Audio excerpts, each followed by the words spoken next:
അങ്ങനെ നമ്മുടെ ആദ്യത്തെ പ്ലാൻ പരാജയപ്പെട്ടു. നമ്മൾ പോവാതിരുന്നത് നന്നായി അച്ഛാ.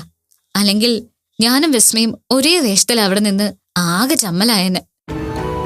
എന്നാലും നമ്മൾ മനസ്സിൽ പ്ലാൻ ചെയ്ത അതേ രീതിയില് വിസ്മയം കൊണ്ട് അവിടെ ചെന്നല്ലോ എന്നാ ഞാൻ ആലോചിക്കുന്നത്. അച്ഛൻ ചിന്തിച്ച പോലെ തന്നെ അവരും ചിന്തിച്ചു കാണും.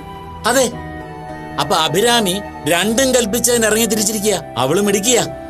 വിഘ്നേഷിന്റെ കാര്യം വീട്ടിൽ അവതരിപ്പിച്ച് അവള് മാധവി ചേച്ചിയും സുഭദ്ര ചേച്ചിയും ഒക്കെ സമ്മതിപ്പിച്ചെടുത്തത് ഞാൻ ഇപ്പോഴും ഓർക്കുന്നുണ്ട്. ആ മിടുക്ക് വിസ്മയുടെ കാര്യത്തിന് അവള് കാണിക്കും. അല്ലെങ്കിലും ആദർശേട്ടന് വിസ്മയ ഇഷ്ടപ്പെടാൻ അസാധ്യത. അതെന്താ നീ അങ്ങനെ പറഞ്ഞത്? അത് വിസ്മയ നല്ല സ്മാർട്ടാ, കാണാൻ നല്ല ഭംഗിയുണ്ട്, പുറത്തൊക്കെ പോയി പഠിച്ചതിന്റെ എക്സ്പീരിയൻസും ഉണ്ട്. അതെല്ലാം വെച്ച് നോക്കുമ്പോ ആദർശേട്ടന് അങ്ങനെ ഒരു കുട്ടിയെ ഇഷ്ടപ്പെടാനല്ലേ സാധ്യത കൂടുതൽ. നിർത്ത്, ഇനി മേലെ നീ ഇങ്ങനെ സംസാരിക്കരുത്. നീ ഇത്ര കോൺഫിഡൻസ് ഇല്ലാത്ത ആളാണോ? നീ എന്റെ മോള് തന്നെയാണോടി? എന്താ ഇപ്പൊ ആവശ്യമില്ലാത്ത സംശയങ്ങളൊക്കെ? ശ്യാമ നിങ്ങളുടെ മോള് തന്നെയാ. എന്റെ മോൾ ഒരിക്കലും ഈ രീതി സംസാരിക്കത്തില്ല. എന്റെ ഒരു ഗുണവും അവൾക്ക് കിട്ടിയിട്ടില്ല. അല്ല, ഇവളെന്ത് പറഞ്ഞതിനാ നിങ്ങളിപ്പോ ഇങ്ങനൊക്കെ പറയുന്നത്? എടി, ഇവക്ക് വിസ്മയേക്കാൾ എന്താ കുറവ്? ആദർശിന് വിസ്മയാണ് ഇഷ്ടപ്പെടുക, അവൾ ഇവളെക്കാട്ടി സ്മാർട്ടാണെന്നാ ഇവിടെ കണ്ടുപിടുത്തം. ഇങ്ങനൊരു ചിന്തയോടെ ചെന്ന് നിന്നാ തന്നെ വിസ്മയക്കല്ലേ വിജയം ഉണ്ടാവൂ. വിസ്മയ വിജയിക്കുന്നെങ്കിൽ വിജയിക്കട്ടെ. ആദർശ് ഈ ലോകത്തെ അവസാനത്തെ ആണെന്നുമല്ലല്ലോ.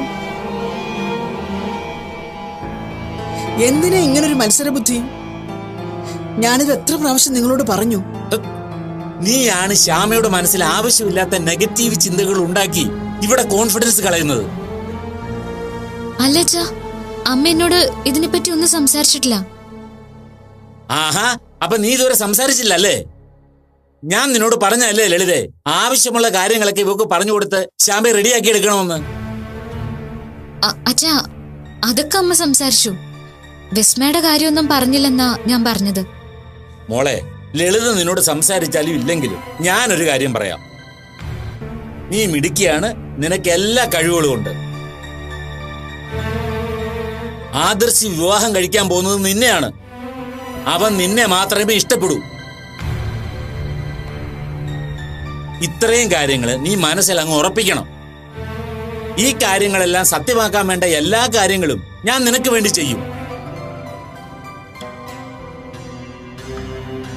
നമ്മളൊരു ലക്ഷ്യം നേടാൻ തീരുമാനിച്ചാൽ ഓരോ ദിവസവും നമ്മൾ അതിനോട് അടുത്തോണ്ടിരിക്കണം. ഓരോ നിമിഷവും അതിനുവേണ്ടി എന്തൊക്കെ ചെയ്യാമെന്ന് ചിന്തിച്ചുകൊണ്ടിരിക്കണം. നമ്മളെ സഹായിക്കാൻ ആരെങ്കിലും വന്നാൽ അവരെ ചേർത്ത് നിർത്തണം. നമ്മളെ തളർത്താൻ വരുന്നവരിൽ നിന്ന് അകന്നു നിൽക്കണം. പലരും സഹായിക്കാൻ വരുന്നവരാണെന്ന് നടിച്ച് നമ്മളെ ചൂഷണം ചെയ്യാൻ ശ്രമിക്കും. അവരെ തിരിച്ചറിയണം. അവരെ ഒഴിവാക്കി നമ്മൾ വേഗത്തിൽ മുന്നോട്ട് കുതിക്കണം. അങ്ങനെ ലക്ഷ്യത്തിലെത്താൻ പറ്റൂ. ഇതിനിടയിൽ പലതരം തടസ്സങ്ങളുണ്ടാവും. നമ്മുടെ ലക്ഷ്യത്തെക്കാൾ വലുതാണ്, നല്ലതാണെന്ന് തോന്നിക്കുന്ന പലതും നമ്മുടെ മുമ്പിൽ വരും. മനസ്സ് പതറരുത്, ഫോക്കസ് മാറരുത്. അച്ഛൻ പറയുന്നത് വളരെ ശരിയാ. അതെ, പക്ഷെ നിങ്ങളുടെ ലക്ഷ്യം ആദർശാണ്. ശ്യാമയ്ക്ക് മറ്റെന്തോ ലക്ഷ്യമാണ്. ശ്യാമയ്ക്ക് മറ്റെന്ത് ലക്ഷ്യം? അതെന്താ അങ്ങനൊരു സംസാരം? നിനക്ക് വേറെ എന്തെങ്കിലും അഫയർ ഉണ്ടോ? അയ്യോ ഇല്ലച്ചാ, എനിക്കൊരു അഫയറും ഇല്ല. പിന്നെന്താ ലളിത അങ്ങനെ പറഞ്ഞത്? അവക്ക് ഇനിയും പഠിക്കണം, പഠിപ്പിക്കണം. അങ്ങനത്തെ വേറെ ലക്ഷ്യങ്ങളുണ്ടെന്നാ ഞാൻ പറഞ്ഞത്. പറഞ്ഞു തീരുന്നതിന് മുമ്പ് അഫയർ എന്നൊക്കെ പറഞ്ഞ് വേറെ ചിന്തിക്കുന്ന എന്തിനാ? ശ്യാമേ, നിന്റെ കരിയർ സ്വപ്നങ്ങളെല്ലാം നിനക്ക് വിവാഹം കഴിഞ്ഞ് നേടാവുന്നതേ ഉള്ളൂ.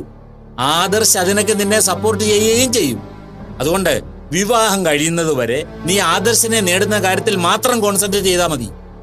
വേറൊരു ഡിസ്ട്രാക്ഷൻ ഉണ്ടാകരുത്, കേട്ടല്ലോ? ശരി.